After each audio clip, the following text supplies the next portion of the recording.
Welcome back students. आज की अपनी इस वीडियो में हम सीबीएसई 2024 क्लास 10th मैथ का सेट 3 डिस्कस करेंगे, जिसका कि क्वेश्चन पेपर कोड 33 है। यहां पर हम केवल उन क्वेश्चंस को पढ़ेंगे जो आपका सेट 1 से डिफरेंट है। सेट 1 हम प्रीवियस वीडियोस में कवर कर चुके हैं एंड यहां पर measure of the questions same है। यहां हम केवल उन क्वेश्चंस को पढ़ रहे हैं जो सेट 1 से डिफरेंट है। सेम वाले क्वेश्चंस को आप सेट 1 के अंदर यहां क्लिक करके देख सकते हैं। तो एमसीक्यू सेक्शन में पहला क्वेश्चन हमसे क्या कह रहा है? A bag contains 3 red 5 white and 7 black balls. The probability that a ball drawn from the bag at randomly will neither red nor black. ना तो वो रेड हो और ना ही ब्लैक हो, इस बात की प्रोबेबिलिटी हमें बतानी है। तो यहां पे हम डाटा लिखते हैं कि बैग कंटेन्स, बैग के पास क्या क्या डाटा है आपका? बैग के पास है 3 red balls plus 5 white plus 7 black, या फिर टोटल कितनी हो गई? यहां पे हो गई हमारे पास 15 बॉल्स। अब यहां पे वो कह रहा है नाइदर रेड नॉर ब्लैक, तो मैं मान लेता हूं let E denotes the event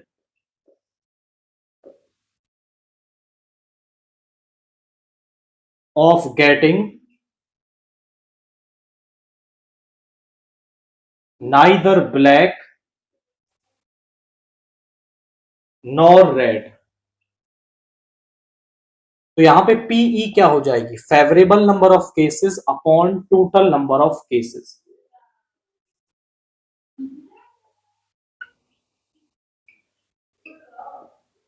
क्या होगा? Total number of cases. Favourable number of cases क्या है मेरे पास? आप समझे, वो कह रहा है नाइदर रेड नॉर ब्लैक, ना तो वो रेड हो और ना ही वो ब्लैक हो। तो ना तो ब्लैक और ना ही रेड, तो कौन सी होगी? व्हाइट होगी। तो व्हाइट के फेवरेबल केसेस कितने हैं? 5, और टोटल क्या है मेरे पास? 15 है, यानी कि आपका 1/3। तो हमारे पास प्रोबेबिलिटी क्या आ गई? दैट इज 5/15, दैट मीन्स 1/3 हमारे पास यहाँ पे प्रोबेबिलिटी आ गई है, क्योंकि वो नाइदर रेड नॉर ब्लैक, मतलब वो एक व्हाइट बॉल भी वहां पर हो। क्वेश्चन 2 है the probability of getting a paid egg in a lot of 400 eggs is 0.041। The number of good eggs in the lot is. आप यहां की कंसेप्ट को समझे कि टोटल एग्स कितने हैं हमारे पास। वी हैड कि हमारे पास जो टोटल एग्स हैं, टोटल एग्स यहां पे वो हैं हमारे पास that are 400 eggs.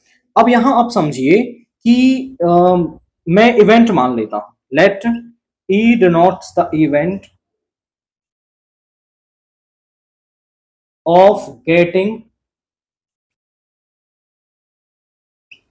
Good eggs. हमें गुड एग मिले, हमें इस बात के इवेंट को हमने ई मान लिया। हम ये जानते हैं, वी नो दैट कि गुड एग्स मिलने की प्रोबेबिलिटी और प्लस गुड एग्स ना मिलना मतलब बैड एग्स मिलना, दोनों की प्रोबेबिलिटी 1 हो जाएगी। होने और ना होने की प्रोबेबिलिटी 1 हो जाएगी। गुड एग ना मिलना मतलब बैड एग मिलना, उसकी प्रोबेबिलिटी हमें यहां पर दे रखी है, that is 0.045 is equal to 1 PE. इसको इधर ले आइए, तो पीई मुझे क्या मिल गया? पीई मुझे यहां पर मिल गया 1 माइनस 0.045। जब आप इसे इसमें से सब्ट्रैक्ट करेंगे, 10 माइनस 5 इज 5, 9 माइनस 4 इज 5, यहां पे आ गया 9 और यहां पे बच गया 0.955 हमारे पास इसकी प्रोबेबिलिटी यहां पर आ गई।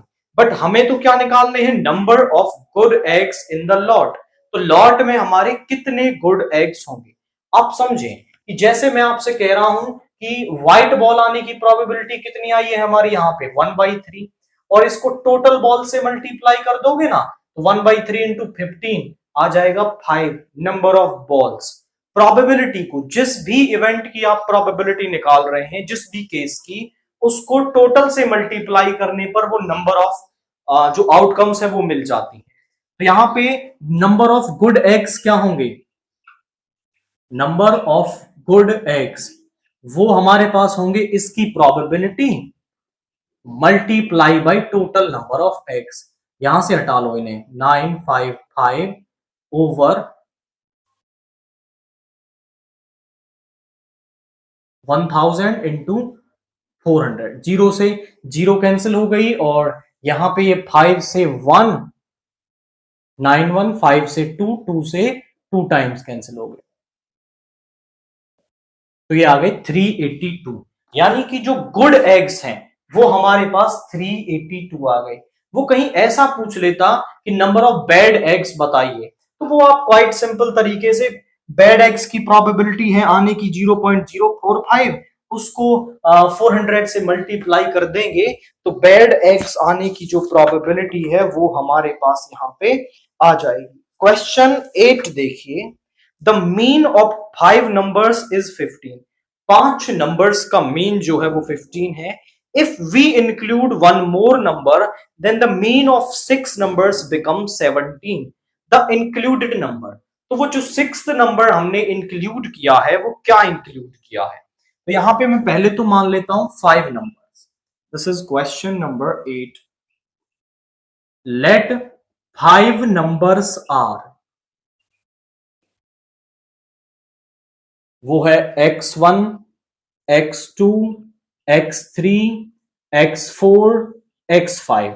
इनका जो मीन है, I must say x1 plus x2 plus x3 plus x4 plus x5, इन सभी का मैं सम कर दूं, यानी कि सभी ऑब्जर्वेशंस का मैं क्या कर दूं, सम कर दूं, तो मीन कैसे निकलेगा, divided by number of observations, और इन 5 नंबर्स का जो मीन है वो आता है 15।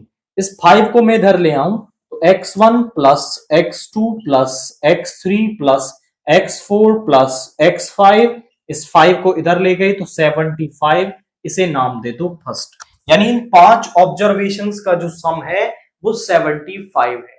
अब मुझे इनमें एक ऑब्जर्वेशन इंक्लूड करनी है, तो मैं यहां पे कह रहा हूं लेट 6th ऑब्जर्वेशन इंक्लूडेड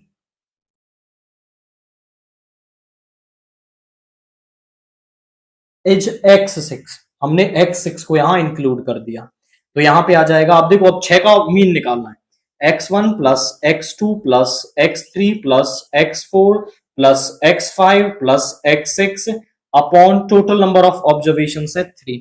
तो मीन निकालने का तरीका तो अभी भी सेम रहेगा, sum of observations upon number of observations, और 6 ऑब्जर्वेशंस का जो मीन है वो हमारे पास आता है 17। इस 6 को देखो x1 plus x2 plus x3 plus x4 5 की जगह मैं 75 रख सकता हूं, plus x6 upon 6 is equal to 70। इसको इधर ले आओ, 75 प्लस x की पावर 6, तो ये आ जाएगा आपका 102। इसको इधर ले आओ, x6 is equal to 102 minus 75, 12 minus 5 is 7, 9 minus 2 is 9 minus 7 is 2। तो यहां पे हमारे पास जो 6th ऑब्जर्वेशन है वो 27 आ गई। अप्रोच क्या फॉलो अप की है हमने, पहले 5 का मीन निकाल लिया, फिर उन पांचों का सम मुझे मिल गया, और फिर उन पांचों के सम को मैंने यहां पुट किया, तो 6th ऑब्जर्वेशन मुझे यहां पर मिल गई है। क्वेश्चन 13 देखिए, यहां पे साइन अल्फा हमें दे रखा है √3/2 एंड कॉस बीटा मुझे दे रखा है √3/2। तो हमें वैल्यू निकालनी है tan alpha into tan beta की, इसकी हमें क्या वैल्यू निकाल देनी है यहां पे। तो आप समझें कि अगर मुझे ये अल्फा बीटा मिल जाए तो मैं इसकी वैल्यू यहां रख दूंगा और मुझे इसका आंसर मिल जाएगा। तो यहां पे इससे पहले हमें अल्फा निकालने के लिए यहां लिखना होगा साइन अल्फा। साइन जो है वो √3/2 कब होता है आपका, साइन की वैल्यू √3/2 कब होती है, साइन की वैल्यू √3/2 होती है आपकी 60 डिग्री पर। इन दोनों एंगल्स की साइन वैल्यू इक्वल है, विच इंप्लाइज जो एंगल है वो आपस में इक्वल होंगे। सेम यहां पर कॉस बीटा, कॉस √3/2 कब होता है 30 डिग्री पर, तो बीटा क्या आ गया 30 डिग्री आ गया है। अल्फा और बीटा यहां रख देंगे, तो tan 60 इंटू tan 30। tan 60 क्या है मेरे पास √3, tan 30 क्या है मेरे पास 1/√3, तो ये आ गया हमारे पास 1। तो सिंपली हमने यहां पर अल्फा और बीटा की वैल्यू निकाल दी और उन्हें यहां पर पुट किया, तो मुझे इसका सोल्यूशन यहां पर मिल गया है। क्वेश्चन 14 देखिए, what should be added from the polynomial so that 3 is the zero of the resulting polynomial. हमारे पास एक पॉलिनोमियल है, we had px is equal to x square minus 5x plus 4 और x is equal to 3 is a zero. अब आप ये समझें कि यहां पे आपका ये जीरो कब बन जाएगी, तो आप समझो कि यहां कंसेप्ट क्या यूज करेंगे कि हम जानते हैं कि अगर x इज इक्वल टू 3 इसका एक जीरो है तो p3 क्या बन जाएगा जीरो होगा। So x is equal to 3 is a zero, therefore p3 is equal to zero होगा। तो यहां पे आप p3 निकाल लो, p3 निकाल दोगे 3 का स्क्वायर माइनस 5 इंटू 3 प्लस 4 यानी 9 माइनस 15 प्लस 4 यानी 13 minus 15 is equal to -2। But ये तो जीरो नहीं आया, अगर 3 इसकी एक जीरो है तो इसको जीरो आना पड़ेगा। अब आप मुझे समझो कि यहां -2 बच रहा है, तो हम यहां क्या ऐड कर दें कि ये जीरो बन जाए। अगर हमने यहां पर 2 ऐड कर दिया तो p3 जीरो हो जाएगा, मतलब x इज इक्वल टू 3 इसकी एक जीरो बन जाएगी। आई रिपीट माई वर्ड्स कि अगर मैं इसको जीरो बना दूं तो x इज इक्वल टू 3 इसका एक जीरो बन जाएगी। तो जो भी रिजल्टेंट यहां पे आता है उसको जीरो करने के लिए हमें यहां पे क्या ऐड करना पड़ेगा, दैट इज हमें यहां पर 2 ऐड करना पड़ेगा। तो x इज इक्वल टू 3 जो है वो एक जीरो बन जाएगी रिजल्टिंग पॉलिनोमियल की। The smallest irrational number by which √20 should be multiplied so as to get an rational number. Question 15 है हमारे पास कि √20 को किस स्मॉलेस्ट इरेशनल नंबर से मल्टीप्लाई किया जाए so that it will become a rational number. आप इसका ना फैक्टराइजेशन करें तो √20 को मैं लिख सकता हूं 5 इंटू 4, इसको इधर ले आइए तो यहां पे 4 तो बाहर आके 2 बन जाएगा, दिस इज √5। जब तक ये √5 यहां प्रेजेंट है तब तक ये आपका क्या रहेगा, ये इरेशनल रहेगा। तो यहां पे जो ऑप्शंस आपको दे रखे हैं, ऑप्शंस क्या है आपके पास, that are √20, B is √2 and C is 5 and D is √5।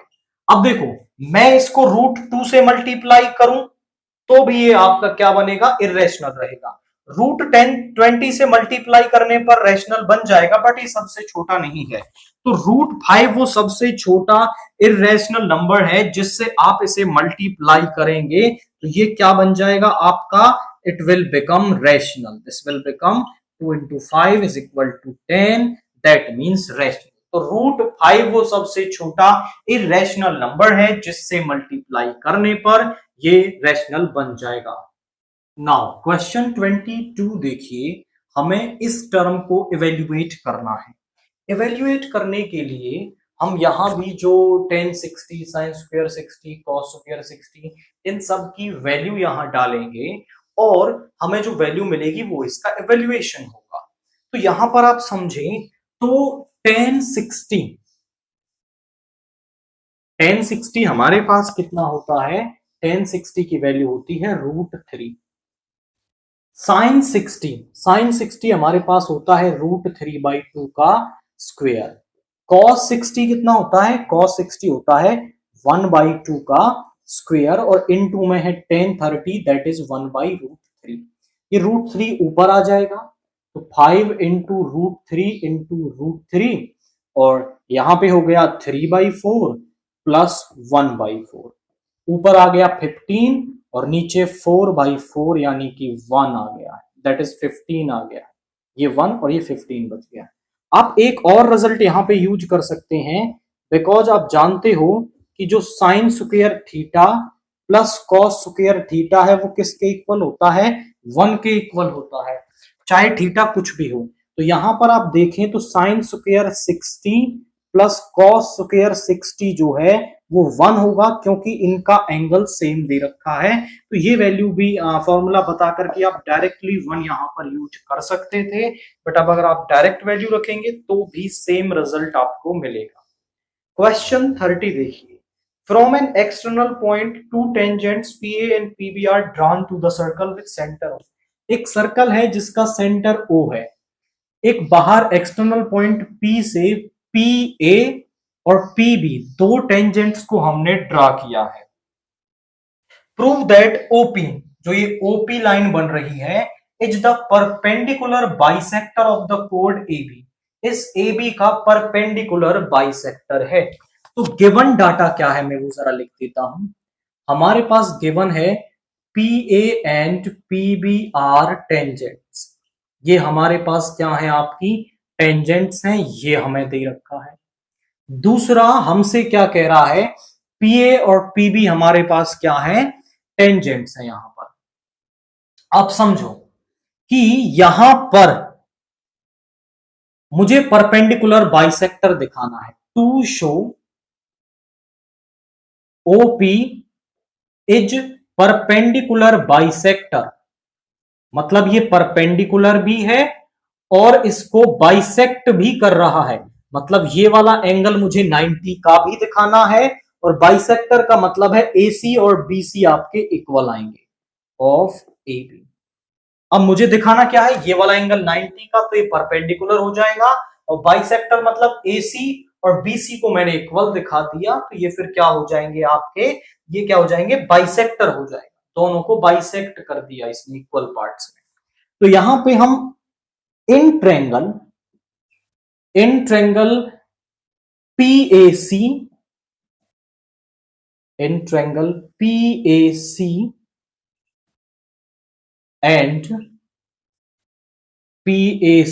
And PBC में ले लेते हैं। अब यहां पे समझिए, तो हम क्या कह सकते हैं, हम कह सकते हैं कि जो PA है वो PB के इक्वल है, PA is equal to PB because tangents drawn from external point are equal, tangents drawn from external point are equal।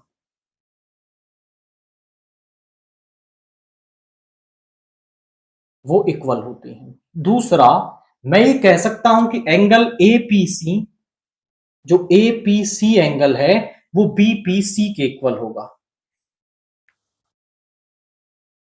ये एंगल्स इक्वल होंगे। ऐसा क्यों, क्योंकि जो ये टेंजेंट्स है ना वो इक्वली इंक्लाइंड होंगी आपकी किस पे, OP पे। आप कह देंगे tangents are equally inclined to, tangents are equally inclined to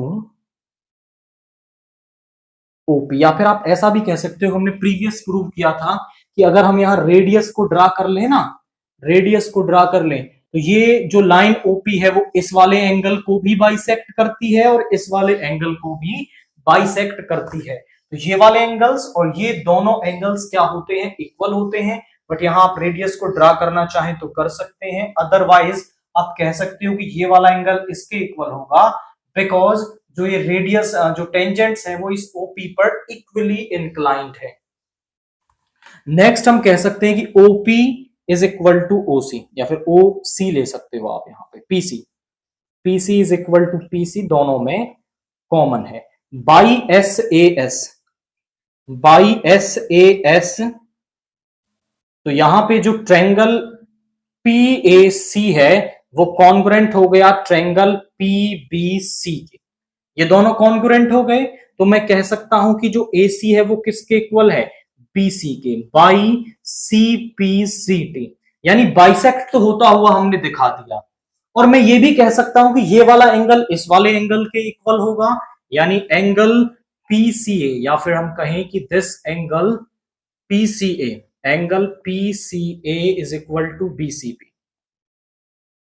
ये दोनों भी क्या होंगे, इक्वल होंगे by same criteria, that is CPCT. तो ये दो बातें मैं लिख सकता हूं कि आपका ये वाली साइडें इक्वल होंगी और ये वाला एंगल क्या होगा, इक्वल होगा।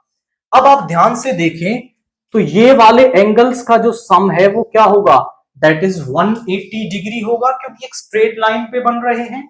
तो angle PCA plus angle BCP is equal to 180 degree. दोनों सेम हैं, तो मैं ऐसा कर सकता हूं कि angle PCA plus angle PCA is equal to 180 degree. Twice of angle PCA is 180 degree, that is 90 degree. So angle PCA is equal to 90 degree. तो ये वाला एंगल कितने का हो गया, 90 डिग्री का हो गया। अब ये 90 का तो ये भी 90 का। तो देखो हमने दोनों काम कर दिए, ये 90 का दिखा दिया, ये इक्वल दिखा दिए। तो अब आप कह सकते हैं hence PO, hence OP is perpendicular bisector of AB chord। Code AB का ये परपेंडिकुलर बाइसेक्टर है। अप्रोच हमने क्या फॉलो अप की, इन दोनों ट्रायंगल्स को कॉन्ग्रुएंट दिखाया, इनको इक्वल लिख दिया और इन दोनों एंगल्स को इक्वल लिख दिया। स्ट्रेट लाइन पर बन रहे थे तो दोनों का सम 180 होगा बिकॉज लाइनर पेयर। तो यहां से एक आ गया 90 का और ये परपेंडिकुलर बाइसेक्टर यहां पे प्रूव हो गया है। क्वेश्चन 31 है, इस वाली टर्म को मुझे 1 के इक्वल प्रूव करना है। तो सबसे पहले तो हम यहां पे आप नेक्स्ट स्टेप में लिखेंगे टेकिंग LHS। अब बोले सर कोई फॉर्मूला नहीं दिख रहा, बिल्कुल दिखेगा। आप यहां इन सबको साइन और कॉस में कन्वर्ट कर लें। इसको लिख सकता हूं 1 upon sine theta minus sine theta. इसको आप लिख सकते हैं 1 upon cos theta minus cos theta. इसको लिख सकते हैं sine theta upon cos theta और इसको लिख सकते हैं cos theta upon sine theta. अब जरा आप चेक करिए, यहां एलसीएम ले लें तो साइन थीटा और 1 माइनस का साइन स्क्वायर थीटा, और यहां पे एलसीएम लोगे तो कॉस थीटा 1 माइनस का कॉस स्क्वायर थीटा। यहां पे आ गया साइन थीटा कॉस थीटा। जब इससे डिवाइड करूंगा तो बच जाएगा sine theta sine square theta, इससे डिवाइड करूंगा तो कॉस स्क्वायर थीटा। हमारे पास एक रिलेशन होता है कि sine square theta plus cos square theta is equal to 1। इस वाली वैल्यू को 1 लिख सकते हैं। इसको इधर ले आओ तो sine square theta is equal to 1 minus cos square theta. अब इसको ले आओ, cos square theta is equal to 1 minus sine square theta. Same identity को यूज करना है बट इन 3 डिफरेंट वेज। कैसे, 1 माइनस साइन स्क्वायर थीटा को मैं लिख लूंगा कॉस स्क्वायर थीटा अपॉन में sign theta cos theta. 1 minus cos square theta को मैं लिख लूंगा साइन स्क्वायर थीटा, और ये यहां पे 1 हो गया, that is sine theta cos theta. Sine into sine क्या हो गया, sine square theta. Cos into cos क्या हो गया, cos square theta is equal to 1 is equal to RHS, hence prove. Quite simple था, बस हमें क्या करना है, सभी को साइन कॉस में कन्वर्ट कर लेना है। आफ्टर दैट ये एक प्रॉपर्टी यूज करनी है और हमारी राइट हैंड साइड 1 यहां पर इजीली बन जाएगी। सेक्शन डी से क्वेश्चन 32 देखिए। A man on a cliff observes a boat at an angle of depression of 30 degree, which is approaching the shore to the point immediately beneath the observer with a uniform speed. 6 minutes later, the angle of depression of the boat is found to be 60 degree. Find the time taken by the boat from beach here to the shore. आप समझे, एक cliff है, I must say there is a cliff. Cliff आप समझ सकते हो कि कुछ यहां पे खड़े होने की जगह मान सकते हो। Let's say this is A B.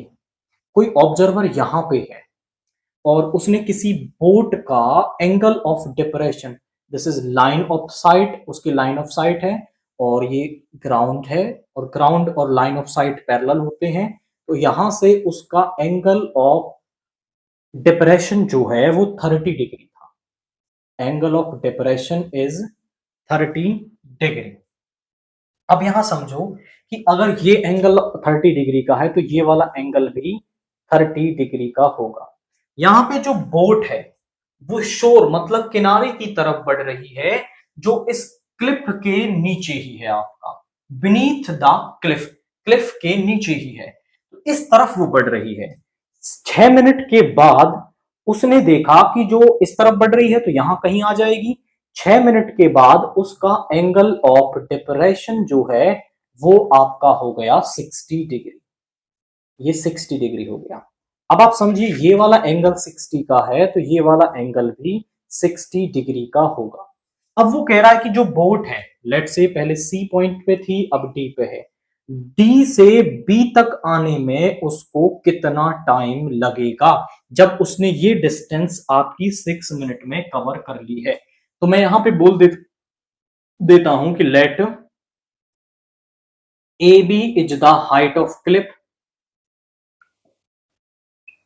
Height of clip है जिसको हमने मान लिया है h, इसको मान लिया x, इसको मान लिया y। तो यहां पे let CD is equal to y, distance covered by boat in, covered by boat in 6 minute. ये जो डिस्टेंस है वो आपकी जो CD डिस्टेंस है वो बोट ने कवर कर ली है कितने टाइम में, दैट इज 6 मिनट में उसने क्या कर ली है, ये डिस्टेंस कवर कर ली है। मुझे बताना है कि B से B जाने पर उसको कितना टाइम लगेगा, दैट इज द क्वेश्चन। और यहां पे हम कह देते हैं let BD is equal to में सम x। नाउ मैं इस ट्रेंगल में ले लेता हूं, in triangle ABD, in triangle ABD, यहां पे है AB upon BD। I must say this is 90 degree का एंगल है, इससे यहां मूव करेंगे बेस परपेंडिकुलर हाइपोटेन्यूस, एंगल से 90 डिग्री की तरफ मूव करने पर जो पहली साइड है दैट इज बेस, उससे अगली साइड परपेंडिकुलर, उससे बची हुई हाइपोटेन्यूस। तो परपेंडिकुलर ओवर बेस होता है आपका 10 और ये एंगल है आपका 60 डिग्री। जो ए बी है वो हमारे पास h है and B D is x, और जो tan 60 है वो हमारे पास कितना होता है, that is I must say √3। तो ये हमारे पास क्या आ गया, that is h is equal to √3x, इसको हमने फर्स्ट मान लिया। अब यहां पे अब बड़े वाले ट्रायंगल में ले लेते हैं, in triangle A B C, in triangle A B C, A B upon B C is equal to tan 30 degree. A B क्या है, h है, और बी सी क्या है मेरे पास, बी सी है x plus y, x plus y, और tan 30 होता है 1/√3, मल्टीप्लाई कर लो, x plus y is equal to √3h, इसको नाम दे दिया सेकेंड। मेरे पास दो इक्वेशन आ गई। अब इनको सॉल्व करके ना मैं एक्स वाई की वैल्यू निकालता हूं। देखो यहाँ √3x है, यहाँ केवल x है, तो मैं इक्वेशन सेकंड को √3 से मल्टीप्लाई करके उसमें से सब्ट्रैक्ट कर दूंगा इक्वेशन फर्स्ट को। तो यहां पे ये हमारा देखिए ये बन गया √3x प्लस √3y, और √3 इंटू √3 हो गया 3h, और यहां पे कितना हो गया है, √3x is equal to h। Subtract कर रहे हैं तो ये कैंसिल हो गया, √3y is equal to 2h, इधर ले आओ, y is equal to 2h by √3। y की वैल्यू 2h बाई √3 आप यहां पुट कर देंगे इसके अंदर, putting y is equal to 2h by √3 in second, second में रख देंगे तो यहां पे आ जाएगा x plus 2h by √3 is equal to √3h। आप यहां पे ना क्या करो, इसको इधर ले आओ, x is equal to √3h minus 2h by √3 is equal to √3।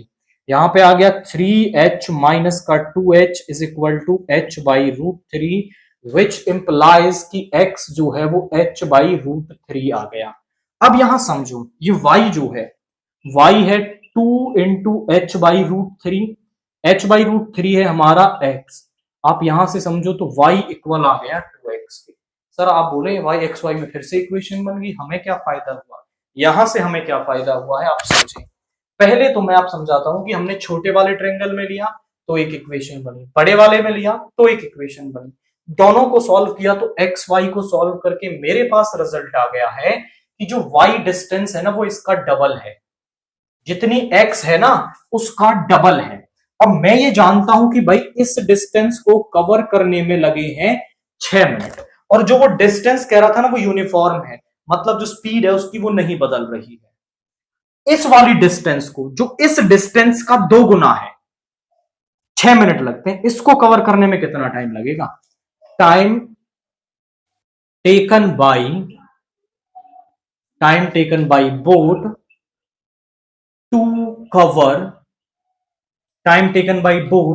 Cover BD is equal to half of 6 minute.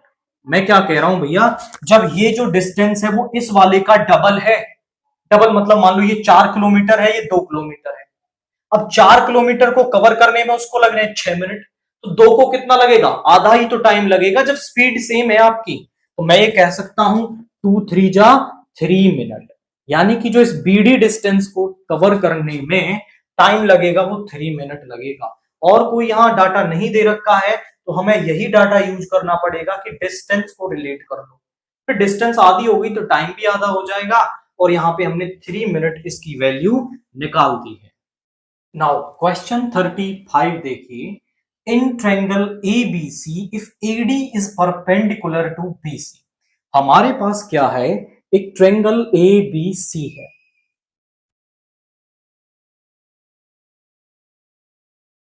This is triangle ABC। यहां पे वो क्या कह रहा है कि AD is perpendicular to BC। AD जो है आपका वो परपेंडिकुलर है BC पर, यानी ये वाला एंगल आपका 90 डिग्री का है। एंड हमारे पास यहां पे गिवन क्या है, मैं गिवन डाटा लिख देता हूं कि जो AD स्क्वायर है वो आपका BD इंटू DC के इक्वल है, एंड जो AD है वो परपेंडिकुलर है किस पर? BC पर। AD is perpendicular to BC। To prove क्या है हमारे पास? टू प्रूव है कि जो एंगल BA है वो राइट एंगल है, या फिर आई मस्ट से कि angle BAC is of 90 degree. ये एक थ्योरम है आपकी, इसको हम कैसे प्रूव करेंगे? नाउ पहले तो मैं ले लेता हूं इन ट्रायंगल ADB में, इन ट्रायंगल ADB में बाई पाइथागोरस थ्योरम हम क्या लिख सकते हैं? बाई पाइथागोरस थ्योरम में ऐसा लिख सकता हूं कि जो आपका ये 90 डिग्री तो ये हाइपोटेनियस हो गई, ए बी का स्क्वायर है वो होगा AD का स्क्वायर प्लस DB का स्क्वायर, इसे मान लो फर्स्ट पाइथागोरस थ्योरम। अब इस वाले ट्रायंगल में इन ट्रायंगल ADC AC का square is equal to AD का स्क्वायर प्लस DC का स्क्वायर इज सेकंड। अब आप समझो यहां पर कि फर्स्ट और सेकंड को मैं क्या कर दूं, ऐड कर दूं, एडिंग फर्स्ट एंड सेकंड। यहां पे हो गया AB का स्क्वायर प्लस AC का square is equal to AD square plus AD square plus DB square plus DC square. ये हो गया twice of AD square plus DB square plus DC square. AD किसके इक्वल है? BD into DC। AD का square है twice of BD into, BD की जगह आप DB लिख सकते हो, DC, DB की जगह आप BD का स्क्वायर लिख सकते हो plus DC square. A square plus B square plus 2AB किसके इक्वल होता है? A प्लस B, यानी BD प्लस DC का स्क्वायर, और ये है आपका AB square plus AC square. BD plus DC, BD plus DC क्या हो जाएगा? BC का स्क्वायर हो जाएगा। and this one is ab square plus ac square, ab square plus ac square। आप समझे, ab का स्क्वायर प्लस ac का square is equal to bc square. bc का स्क्वायर इन दोनों साइड के स्क्वायर के सम के इक्वल है। ये कौन सी थ्योरम थी? अगर एक साइड का स्क्वायर दो साइड के स्क्वायर के सम के इक्वल है तो by converse of Pythagoras theorem, converse of Pythagoras theorem मैं क्या लिख सकता हूं? कन्वर्स ऑफ पाइथागोरस थ्योरम से हम लिख सकते हैं कि angle BAC is equal to 90 degree and hence proof. तो हमने ये प्रूव कर दिया कि जो ये A एंगल है वो आपका 90 डिग्री का होगा by converse of Pythagoras theorem. तो यहाँ पे इस सेट के सारे क्वेश्चन हमने पढ़ लिए हैं जो सेट 1 से डिफरेंट थे। सेम वाले क्वेश्चंस को आप सेट 1 के अंदर पढ़ सकते हैं।